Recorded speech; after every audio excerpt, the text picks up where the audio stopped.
नमस्कार बच्चों, मैं संदीप जीजे सीनियर सेकेंडरी स्कूल की डिजिटल क्लास में आपका स्वागत करता हूं। और आज जो है हम 8th क्लास में जो है पढ़ने जा रहे हैं। जो कल पढ़ा था उससे आगे, और आपका लेसन चल रहा है सेकंड ज्योग्राफी का, भूमि, मृदा, जल, प्राकृतिक, वनस्पति और वन्य जीवन संसाधन। उसका जो है आगे का प्रश्न हम पढ़ेंगे। कह रहे हैं प्रश्न में, वर्षा और तापमान का वनस्पति की वृद्धि पर क्या प्रभाव पड़ता है। यानी वर्षा होती है, तापमान है, ये हमने पहले भी पढ़ा है कि वर्षा और तापमान है उसका वनस्पति पर क्या प्रभाव पड़ता है। उदाहरण देकर स्पष्ट कीजिए।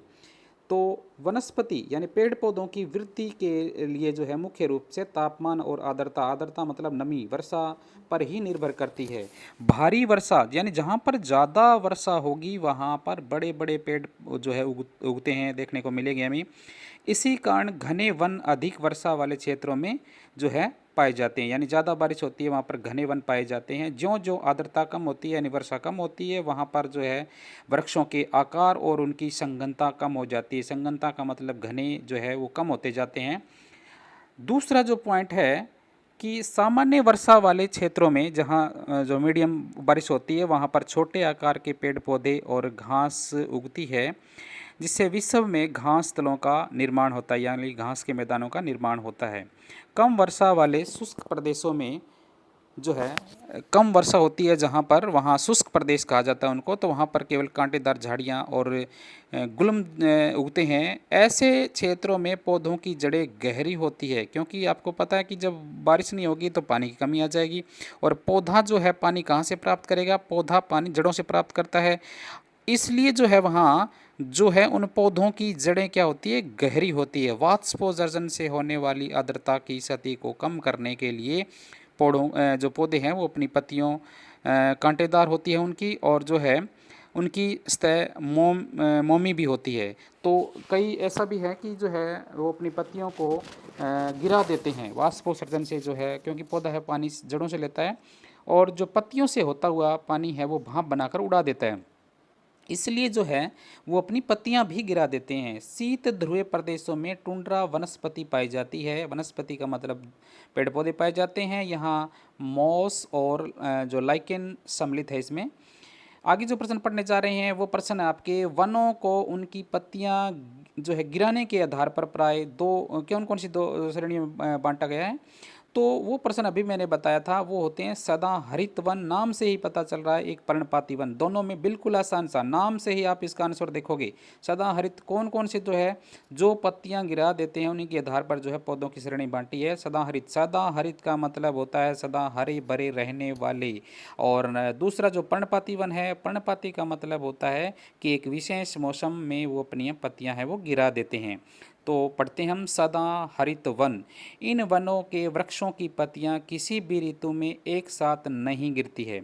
यानी जब ऐसा मौसम आता है गर्मियों का, तो उसमें जो है पानी की जब कमी आती है तो पौधे क्या कर देते हैं, जड़ों में पानी को बचाने के लिए अपनी पत्तियों को गिरा देते हैं। क्योंकि पौधा है वो जड़ से पानी लेता है, उसके बाद जो है वो पत्तियों से होता हुआ उसको भाप बनाकर उड़ा देता है। अगर ऐसे ही वो उड़ाता रहा तो क्या होता है, जड़ों में पानी की कमी आ जाएगी और पौधा वो सूख जाता है। तो इस सूखने से बचने के लिए पौधा अपनी पत्तियां हैं वो गिरा देता है। लेकिन सदा हरित वन जो है ऐसे वन होते हैं जो एक साथ अलग अलग प्रजातियों के बहुत सारे वन है वो पाए जाते हैं, पेड़ पौधे हैं वो पाए जाते हैं। तो ये जो है एक साथ अपनी पत्तियों को नहीं गिराते हैं। जब आधे पौधे अपनी पत्तियों को गिरा रहे होते हैं तब तक आधों की रहती है, और जब दूसरे जब जो है उगनी शुरू हो जाती है उनकी, तो आधी पत्ती गिरा देते हैं। तो दूर से देखते हैं तो ये सदा हरे भरे दिखाई देते हैं। सदा हरित वन बोला जाता है इनको। 7वीं क्लास में भी हमने इसको डिटेल से पढ़ा था। पर्णपाती वन, पर्णपाती वन वो वन होते हैं जो वाष्पोत्सर्जन से होने वाली हानि को, यानी जो है पत्ते हैं वो वाष्पोत्सर्जन के माध्यम से पानी को उड़ा देते हैं, तो इसे जो बचने के लिए एक विशेष ऋतु में अपनी पत्तियां गिरा देते हैं। अक्षांशीय स्थिति के अनुसार पर्णपाती वन दो भागों में बांटा जाता है, उष्णकटिबंधीय वन और शीत कटिबंधीय वन। नेक्स्ट जो प्रश्न आपका, वन संरक्षण क्यों आवश्यक है, वनों को बचाना क्यों ज़रूरी है, और वन संरक्षण से कुछ उपाय बताओ। देखो पेड़ पौधों को बचाना ज़रूरी है। पेड़ पौधे जो है अगर रहेंगे तो हमारा पर्यावरण संतुलित रहेगा, अच्छा रहेगा, हमें जो है सांस लेने के लिए शुद्ध हवा मिलेगी। तो हमें पेड़ पौधों को बचाना ज़रूरी है। यही प्रश्न आपका कि वन संरक्षण क्यों आवश्यक है, वनों को बचाना क्यों ज़रूरी है, और हम जो है इसको बचाने के लिए कुछ उपाय बताइए।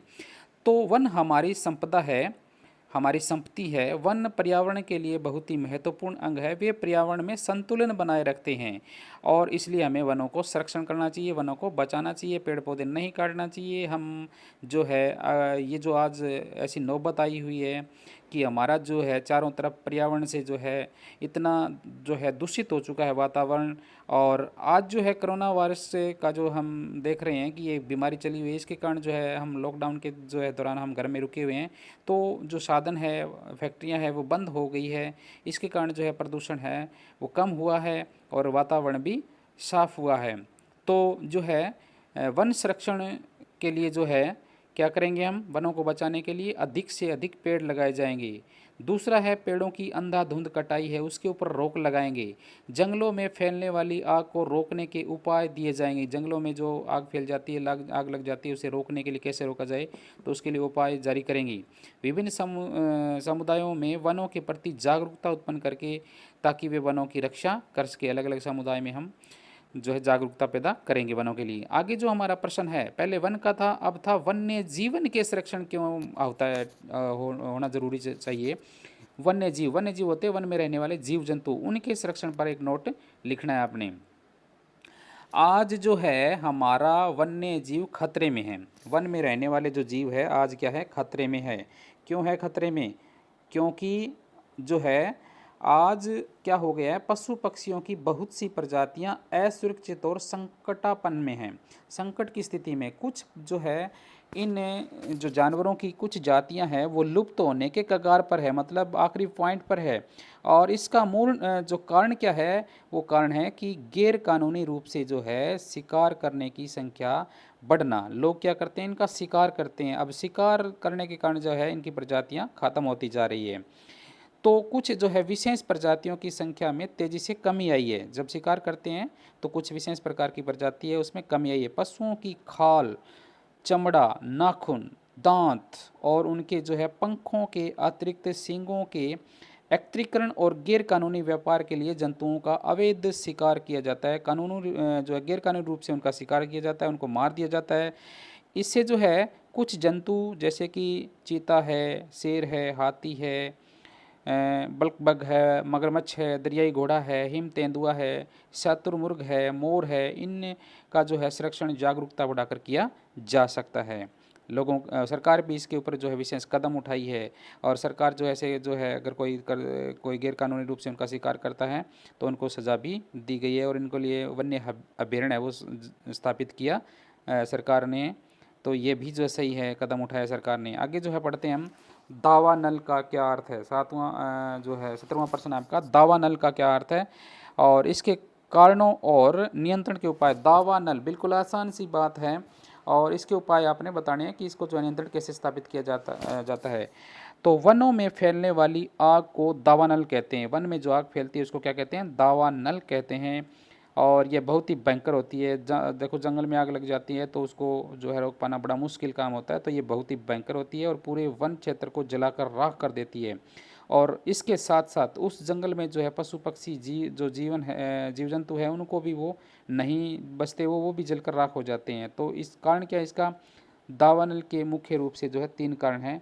आकाशीय बिजली गिरने से, प्राकृतिक रूप से अग्नि का लगना, कि आकाश में जब बारिश होती है या बारिश के दौरान जो बिजली आप देखते हो तो वो गिरने से भी पेड़ पौधों में आग लग जाती है, तो वो प्राकृतिक रूप से अग्नि का लगना कहा जाता है। लोगों की लापरवाही के कारण लोग क्या कर देते हैं, जो बीड़ी सिगरेट पीने वाले होते हैं, ऐसे जो लोग हैं वो क्या करते हैं, जो है कारण घास फूस के उत्पन्न उष्मा के कारण जो है उसमें जैसे वो फेंक देते हैं तो जो सूखे हैं उसमें आग लग जाती है।